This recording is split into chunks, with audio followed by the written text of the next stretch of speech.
Welcome back to your channel. Shunga dynasty का ये and part है, ठीक है। जो हम लोग कल शुरू किए थे आपका शुंगा डायनेस्टी, ये लूसेंट मॉडल यानी वनडे एग्जाम, उस पे बेस्ड है।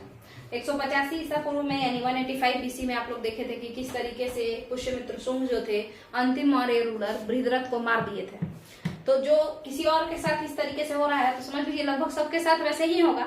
ऐसे ही उस जमाने में रूलर चेंज होते थे, ठीक है।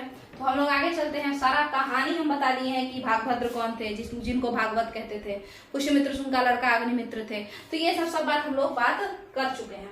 बट बात करते हैं अगला टॉपिक जो कि इकोनॉमी और रिलीजन ही इनका बचा हुआ था। तो सोसाइटी पे बेस्ड होता है इकोनॉमी। ध्यान से देखिए, एंशिएंट इंडिया में अगर आप लोग को कुछ याद रहे ना रहे, याद क्या रखना है, तो रखना है कि सोसाइटी तो सेम थी, तभी तो एक ही काल में बांटा गया, उसको सारे को इकट्ठा एक में डाल दिया गया कि ये सारा प्राचीन भारत है। तो एंशिएंट इंडिया में बोलना है सोसाइटी सेम थी। तो सोसाइटी पे बात करेंगे, यही बात हम सेम बताते आ रहे हैं, चाहे वो मौर्यन पीरियड हो या फिर कोई भी पीरियड हो। देखिए, आप बताइए, फार्मर होगा। अब तो जो लोग देख रहे होंगे वीडियो को लगातार, उनको तो पता ही चल गया होगा कि इसके बाद क्या होगा। फार्मर के बाद हर्डर होगा। हर्डर मतलब पशुपालक के बाद आप बताइए पैस्टोरल नोमैड्स होंगे। पैस्टोरल नोमैड्स कैसे होते हैं, तो वैसे बंजारा जो अपने साथ जानवरों को लेकर के चलते हैं, पशुओं को लेकर के चलते हैं। दो काम करते हैं, एक तो इनसे क्या करते हैं, इनसे इनका मिल्क प्रोडक्ट, इनका फूड प्रोडक्ट वगैरह, जैसे पैस्टोरल नोमैड्स यानी एनिमल प्रोड्यूस भी लेते हैं। उसके अलावा इनको as a burden of beast भी यूज करते हैं, मतलब इनके ऊपर सामान लादने का काम भी करते हैं ना। तो जिस पे अगर आप किसी जानवर पे सामान लादने का काम करते हैं तो आप उसको as a burden of beast use कर रहे हैं, मतलब एक तरीके से सामान लादने के लिए यूज कर रहे हैं। तो दो चीज। इसके बाद आप खुद बताइए अगला क्या होगा। तो एक फिलोसोफर रहते थे, भाषण देते रहते थे, घूम घूम के ज्ञान की बातें करते थे। ये भी एक ऑक्यूपेशन था, लोग करते थे, है ना। उसके अलावा और भी देख लीजिए थोड़ा। इसके अलावा आपका कौन होता है, फॉरेस्ट ड्वेलर होते हैं। ऐसे लोग जो कि गांव में रहते हैं मगर जंगलों में जाकर के फ्री फोकट का सामान, जंगल का सामान उठा करके लाते हैं और मार्केट में अच्छे दाम पे बेचते हैं। तो ये फॉरेस्ट ड्वेलर हो गया। इसके अलावा क्राफ्ट पर्सन हो गए। इसके अलावा क्या हो जाएगा, आप लोग खुद बताइए। हंटर गैदरर यानी शिकारी संग्राहक, शिकारी को ही आखेटक भी कहते हैं, तो हंटर गैदरर यानी आखेटक संग्राहक रहते थे। तो ये सारे लोग। अब राजा कहता था, देखिए एंशिएंट इंडिया का जितना भी राज्य रहा, सब में सिक्कों का उतना यूज नहीं हुआ। कहीं कहीं पे तो सिक्के थे भी नहीं। हालांकि पंचमार्क कॉइन पुराने जमाने में था, आहत सिक्का, मुक्का मार करके, जो मतलब सिक्का एक तरीके से समझ लीजिए, वो मुक्का से नहीं मारा जाता था, डिफरेंट मोहर से उसके ऊपर ऐसे ऐसे अलग अलग चीज बना दिया जाता था। तो अजीब सा वो ढचकेला पचकेला जैसा हो जाता था, ठीक है। तो देखिए यहाँ पे उसी को आहत सिक्का कहते थे। अब समझते हैं आगे कि ये जो फार्मर है, इससे क्या कहेगा राजा, टैक्स का। हम इकोनॉमी पढ़ रहे हैं तो टैक्स के बारे में समझेंगे। तो फार्मर को क्या कहेगा राजा, बताइए। तो इसको भी 3 हिस्से में पहले बांटते हैं। देखिए, इकोनॉमी जो है, जनपद का राजा, तो आपको पता होगा कि जनपद का राजा टैक्स कैसे लेता था। तो जनपद का जो राजा होता था वो टैक्स लेता ही नहीं था। वो कहता था कि बस गिफ्ट, जब भी हमसे मिलने आना। अब मिलने कैसे आना, तो मिलने आना जब मेरे यहाँ कोई खाना पर हम बुलाएं, जब मेरे यहाँ कोई फेस्टिवल हो, मनाया जा रहा हो, जब मेरे यहाँ कोई यज्ञ किया जा रहा हो, कोई पूजा रखा गया हो, तो मिलने आना। और मिलने आओगे ना तो गिफ्ट लेते आना। तो ऐसे करके ये अपना माल पूरा भंडार भरे रहते थे। कौन, जनपद के राजा। गिफ्ट खेलते थे। गिफ्ट को ट्रिब्यूट कहते हैं, ठीक है। गिफ्ट को क्या कहते हैं, ट्रिब्यूट कहते हैं, ठीक है। तो जब पुष्यमित्र शुंग अश्वमेध यज्ञ किए तो बहुत सारा ट्रिब्यूट अपना लिए, गिफ्ट तो लिए ही। उसके अलावा आपको पता होगा कि ये मगध महाजनपद मौर्य साम्राज्य को हराए थे। तो जाहिर सा बात है कुछ समय तक टैक्स यानी परमानेंट टैक्स स्टैब्लिश हो गया था। पैसा तुमको देना ही पड़ेगा, ये तो गिफ्ट है। इसके अलावा फिक्स अमाउंट ऑफ रुपया अपने, या फिक्स अमाउंट ऑफ सामान अपने काम से तुमको देना पड़ेगा। तो शुंग लोग भी ये करते थे।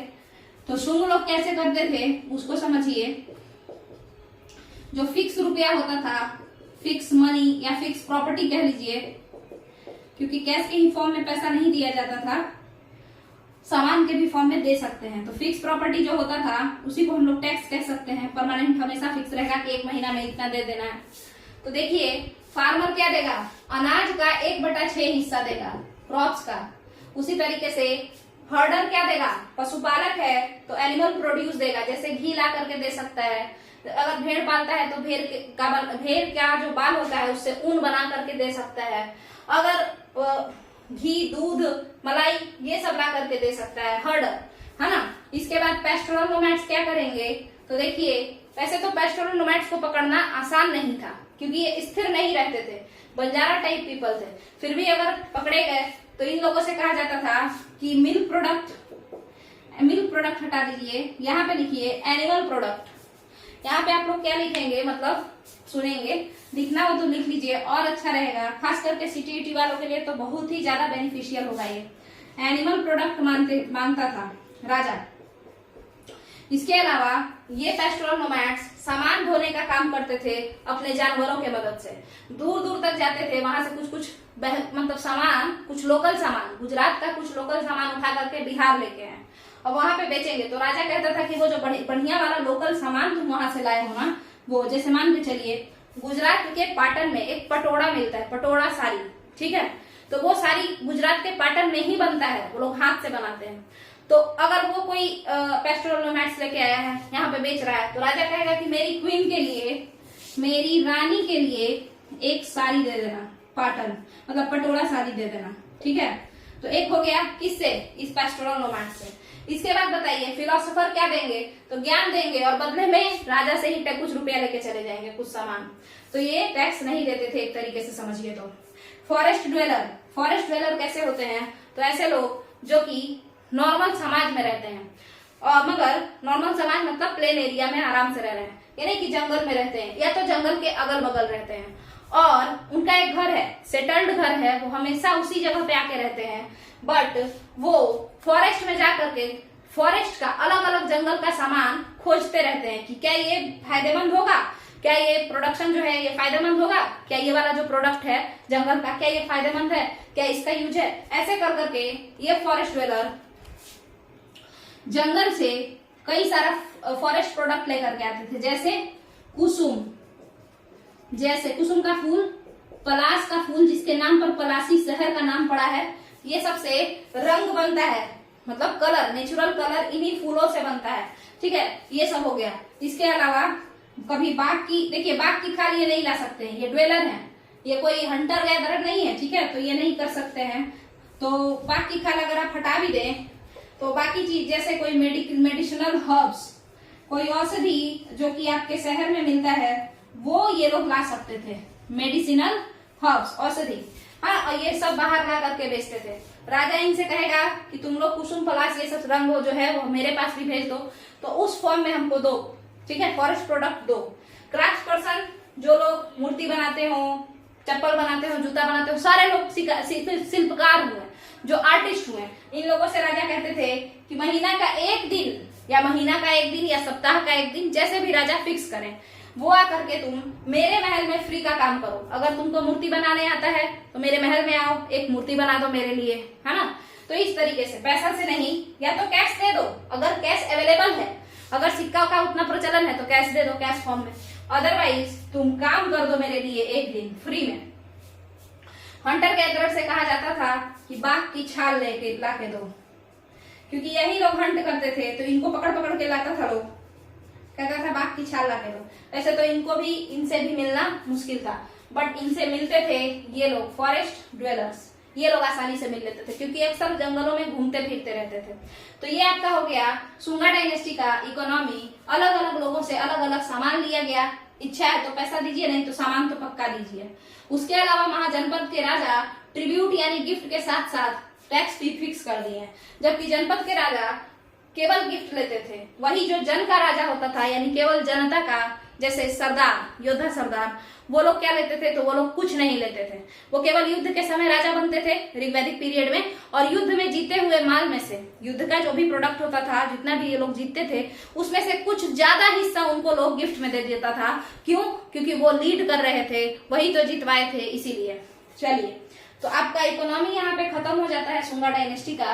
अब हम लोग रिलीजन ऑफ सुंगा डायनेस्टी पे बात करेंगे। तो रिलीजन पे बात करने के लिए इससे पहले हम इसको मिटा लेते हैं। अच्छा, अब हम यहाँ पे थोड़ा सा अपने चैनल के बारे में भी बता दें। तो जो लोग, पहला बात तो ये सुन लीजिए कि अगर आप लोग को ये वीडियो पसंद आ रहा है या मेरा लेक्चर पसंद आ रहा है तो आप लोग इस चैनल से जुड़ जाइए।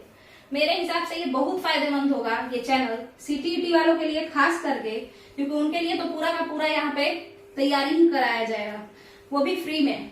और हम बैच भी लॉन्च करेंगे जब पूरा 1000 सब्सक्राइबर हो जाएगा, जब मोनेटाइज हो जाएगा, तब आप लोग का रिव्यू और ये सब देख के ही हम लॉन्च करेंगे, ठीक है। इसके बाद जो लोग भी फर्स्ट 1000 सब्सक्राइबर होंगे, जो लोग भी होंगे, उनको जो भी बैच चाहिए होगा, चाहे वनडे एग्जाम का, जीके जीएस का, कोई भी वनडे एग्जाम, रेलवे उठा लीजिए या फिर आप एसएससी या कोई भी, चाहे बिहार स्टेट स्पेशल, बिहार से रिलेटेड, क्योंकि इस चैनल पे तो 3 चीज चल रहा है। जैसे स्टेट स्पेशल के लिए बिहार स्पेशल सीरीज चल रहा है, जिसमें हम बिहार स्पेशल का मॉडर्न इंडिया स्टार्ट कर दिए हैं, जिसमें कि 5-7 वीडियो हो चुका है, शायद 9 हो चुका है, आप लोग देख लीजिएगा, ध्यान में नहीं है मेरे।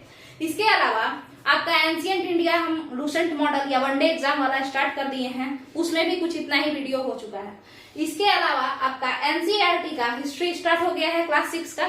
अब जैसे ही इसका, जैसे कि आपका एनसीईआरटी क्लास 6 हिस्ट्री का शायद 6 चैप्टर या 5 चैप्टर चल रहा है, तो वो जैसे ही खत्म होगा तो क्लास 6 का ज्योग्राफी हम इसी चैनल पे स्टार्ट कर देंगे। तो आप लोग जुड़ जाइए और अपने दोस्तों को भी बोलिए कि एक बार तो कम से कम ये विजिट करें इस चैनल को, और प्लेलिस्ट को जाकर के विजिट कीजिए आप लोग, वहां पे आपको पीवाईक्यू भी मिलेगा। हम सोचे हैं कि संडे के संडे अलग अलग एग्जाम्स के, जो भी एग्जाम नजदीक होंगे, उनका जीके जीएस का क्वेश्चन हम यहाँ पे डिस्कस कर देंगे, प्रीवियस ईयर क्वेश्चन, संडे वाले दिन, क्योंकि बाकी दिन मेरा स्कूल रहता है, हमको वहां जाना होता है, तो टाइम बिल्कुल भी नहीं बचता है मेरे पास। बाकी जो है आप लोग खुद सोचिए कि अगर इस चैनल को ग्रोथ मिलना चाहिए तो यहाँ पे सपोर्ट कीजिए। आप ही लोग के सपोर्ट पे पूरा का पूरा चैनल डिपेंडेंट है। तो उसके बाद जब ये चैनल अगर मोनेटाइज हो जाएगा तो हम फुल टाइम इसी चैनल को देंगे, बाकी कंप्लीट करवाएंगे हम, ऐसे भी पीवाईक्यू संडे को ही ला पाएंगे। तो आप लोग इस चैनल से जुड़ जाइए। पहले 1000 सब्सक्राइबर को फ्री में बैच दिया जाएगा आप लोग के ऐप बना करके, इसी त्रिपिटक का ही एक ऐप बनवा करके पता कर रहे हैं हम। चलिए स्टार्ट करते हैं। हाँ, आप लोग जैसा भी वीडियो रहे कमेंट में बताया कीजिए, अच्छा था एक्सप्लेनेशन या उतना अच्छा नहीं था, और ज्यादा अच्छा करने का जरूरत है, जो भी हो नीचे कमेंट में जरूर बताया कीजिए। चलिए रिलीजन पे बात करते हैं। वैसे अभी तक जितना भी कमेंट आया है सारा कमेंट अच्छा आया है, देख के हम काफी मोटिवेट होते हैं जब भी कोई इस तरीके का अच्छा कमेंट आता है। तो जुड़िए इस चैनल से, प्रमोट कीजिए इसको। रिलीजन की अगर हम बात करते हैं सुंगा डायनेस्टी के, तो रिलीजन जो है सुंगा डायनेस्टी का यानी धर्म कौन कौन सा था, और क्या राजा सेक्युलर थे या नहीं थे, तो इसी पे चर्चा चलेगा। तो देखिएगा, पुष्यमित्र शुंग जो इस डायनेस्टी के सबसे पहले रूलर हुए, वो पुष्यमित्र शुंग यहाँ पे अश्वमेध यज्ञ करवाते हैं। जैसे ही जीतते हैं कौन सा यज्ञ करवाते हैं, अश्वमेध यज्ञ, यानी इंग्लिश मीडियम वालों के लिए अश्वमेध सेक्रीफाइस। जैसे अगर ये अश्वमेध सेक्रीफाइस करवाते हैं तो एक पंडित खोजते हैं, वही पंडित तो कौन होते हैं, पतंजलि होते हैं। तो इससे आपको पता चल गया होगा कि पुष्यमित्र शुंग कौन से धर्म को मानते थे, और पुष्यमित्र शुंग जाति से ब्राह्मण थे, हालांकि हरकतों से तो क्षत्रिय थे, मतलब वॉरियर टाइप के थे, मार दिए, राजा बन गए, ये सब। तो इससे पता चल गया इन दोनों बात से कि यज्ञ करवाएं और जाति, तो ये हिंदू थे। इसका मतलब है कि हिंदुइज्म था। हिंदुइज्म आपका एक रिलीजन हो गया। इसके अलावा एक बात समझिए, बुद्धिज्म यहाँ पे था। क्यों था बुद्धिज्म, यहाँ पे बौद्ध, यहाँ पे बुद्धिज्म को बुद्धिज्म लिख देते हैं, यानी बौद्ध धर्म यहाँ पे था, ठीक है। क्यों था, क्योंकि आपको पता होगा कि पुष्यमित्र शुंग के लिए एक पुष्यमित्र शुंग, पतंजलि नहीं, पुष्यमित्र शुंग को पर एक आरोप लगाया जाता है। कहा जाता है कि पुष्यमित्र शुंग भारूत स्तूप को, जो कि बुद्धिज्म का स्तूप है, या सांची स्तूप को, ये सबको तोड़वाए थे, या उसने छेड़छाड़ कुछ किए थे, तोड़वा देना ये सब। मगर तो यहाँ पे एक आरोप तो लग गया, मगर आरोप लगाना तो आसान है, आपको पता है। ये बात भी कहीं कहीं पे पता चला है कि भारूत स्तूप या फिर सांची स्तूप, ये सब कहाँ है, मध्य प्रदेश में। तो मध्य प्रदेश में, और राजा विदिशा के हैं, राजा विदिशा मध्य प्रदेश के ही तो हैं पुष्यमित्र शुंग। तो ये सबको ये रिनोवेट करवाए थे। रिनोवेट करवाना मतलब इसका पुनर्निर्माण, या एक तरीके से जहाँ टूटा टाटा है वहां पे बनवा दिए थे। तो इस बात से तो लगता है कि पुष्यमित्र शुंग सेक्युलर थे। बट अगर कहता है कि वो मूर्ति भंजक थे, यानी मूर्तियों को तोड़ते थे, बुद्धिस्ट मूर्तियों को, तब वो सेक्युलर नहीं थे। तो यहाँ पे ये रिनोवेट करवाए थे, तो मतलब आरोप यानी कि गलत था। इसके अलावा बुद्धिज्म के अलावा जैनिज्म भी था, क्योंकि महावीर जैन का जो जैनिज्म है वो तो कब का, बुद्ध के समय में ही हो चुका था। तो यही सब आपका धर्म था। अच्छा, इस बात को समझिए कि भारत स्तूप और सांची स्तूप का निर्माण जो करवाया है, तो पुनर्निर्माण जो करवाया है, वो इंसान भला एंटी सेक्युलर यानी मतलब कट्टर धर्मी कैसे हो सकता है? जरूर ही वो एक कोई पंथ निरपेक्ष आदमी रहा होगा। तो पुष्यमित्र शुंग या शुंगा डायनेस्टी कैसा था? सेक्युलर था, पंथ निरपेक्ष था, या कहिए तो धर्म निरपेक्ष था। इस तरीके से आपका ये जो रिलीजन है वो कंप्लीट होता है। आपको पता होगा कि शुंगा डायनेस्टी में उतना ज्यादा कोई खास बात है ही नहीं, तो फिर जब खास कुछ है ही नहीं तो हम अपने से क्या क्या ऐसे ही बताते रहे। आगे चलिए, आगे समझते हैं एंड ऑफ शुंगा डायनेस्टी। देखिए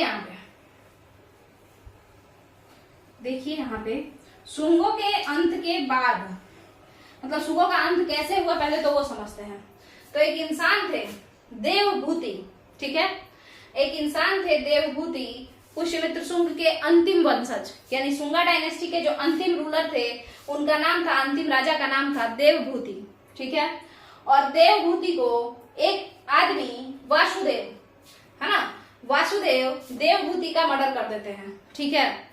और ये देवभूति को मर्डर करने के बाद यहाँ पे कण्वा डायनेस्टी स्टैब्लिश करते हैं, या कण्व वंश स्टैब्लिश करते हैं, ठीक है। कण्व वंश स्टैब्लिश करते हैं कौन? वासुदेव। वासुदेव अपनी राजधानी, इन्हीं लोगों की राजधानी, देवभूति की राजधानी विदिशा को ही बताते हैं, विदिशा को ही बताते हैं। इसके बाद इस कण्वा डायनेस्टी में कुछ भी खास बात है ही नहीं। सुशर्मा इसके अंतिम रूलर रहते हैं, सुशर्मा इसके लास्ट रूलर हैं। पहले रूलर कौन है? फर्स्ट रूलर इसके कौन है? ये वासुदेव, जो किसको मारे हैं? शुंगा डायनेस्टी के देवभूति को। और लास्ट हो गया सुशर्मा। सुशर्मा का मर्डर हो जाएगा या असैसिनेशन हो जाएगा सातवाहन डायनेस्टी के, सातवाहन वंश के। किससे होगा इसका मर्डर? सातवाहन वंश के। सुशर्मा का मर्डर किससे हो जाएगा? तो सातवाहन वंश के एक इंसान थे सिमुक, सिमुक से हो जाएगा। सिमुक जो है वो सातवाहन वंश के सिमुक सुशर्मा को मार देंगे और सातवाहन आंध्र सातवाहन वंश का निर्माण करेंगे या स्टैब्लिश करेंगे, ठीक है। अब ये हो गया। बट ये सातवाहन दक्षिण में राज करते थे, साउथ इंडिया वाले सेक्टर में थे, मतलब आंध्र प्रदेश, कर्नाटक, ये सब वाले, महाराष्ट्र वाले रीजन में, ठीक है। तो ऊपर थे ना, ये तो कण्व वंश, तो विदिशा, ये सब तो मध्य प्रदेश बीच में था, उसके ऊपर पाटलिपुत्र और उसके भी ऊपर सतलज, ये सब है ना, मतलब पंजाब वाला रीजन। वहां पे कौन कौन लोग राज करते थे? मौर्यों के बाद, शुंगो, ये सब के बाद वहां पे कौन कौन लोग राज करते थे? तो छोटे छोटे वंश, छोटे छोटे कबीले वहां पे राज करते थे। अगर हम लोग उस पर भी चर्चा कर लें तो बेहतर हो। यहाँ पे देखिएगा, एक मिनट इसको मिटा लें, मिटाने में ही 4 साल लग जाता है। देखिए,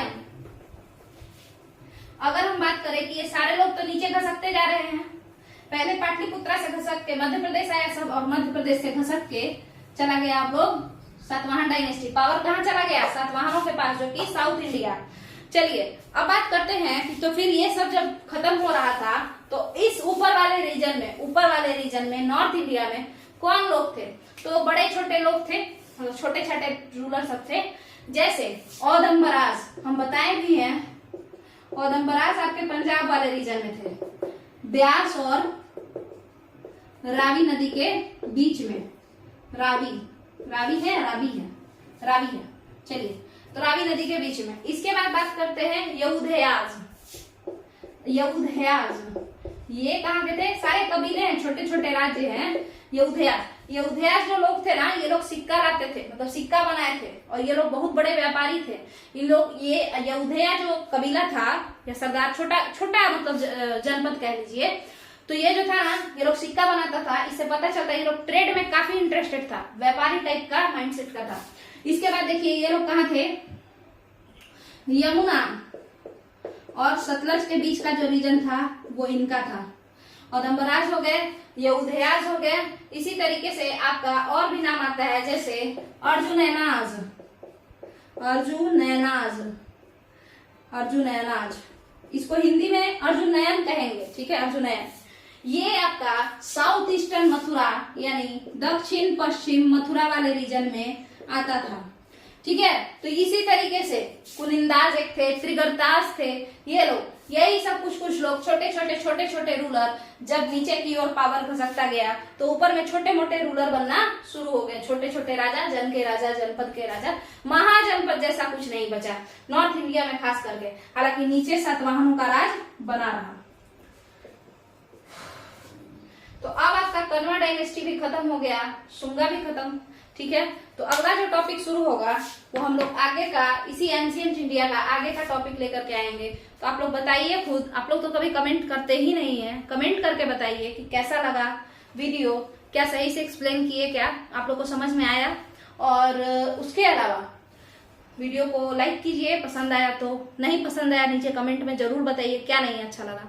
उससे हम खुद को क्या करेंगे, डेवलप करने का कोशिश करेंगे आप लोग के कमेंट के अकॉर्डिंग, क्योंकि यहाँ पे और कोई भी बताने वाला तो है नहीं ना। ऑफलाइन रहता तब तो फिर स्टूडेंट्स बता देते हैं, बट अदरवाइज कैसे कोई बताएगा अकेले में। तो आप लोग खुद बताइए कमेंट में, कमेंट के माध्यम से हम लोग जुड़े रहेंगे। इसके अलावा वीडियो को शेयर कीजिए, अपने अपने चैनल पे लगाइए, सॉरी अपने अपने व्हाट्सएप स्टेटस पे, फेसबुक स्टेटस पे लगाइए अगर पसंद आए तो, और चैनल को सब्सक्राइब करते रहिए। चलिए, थैंक यू।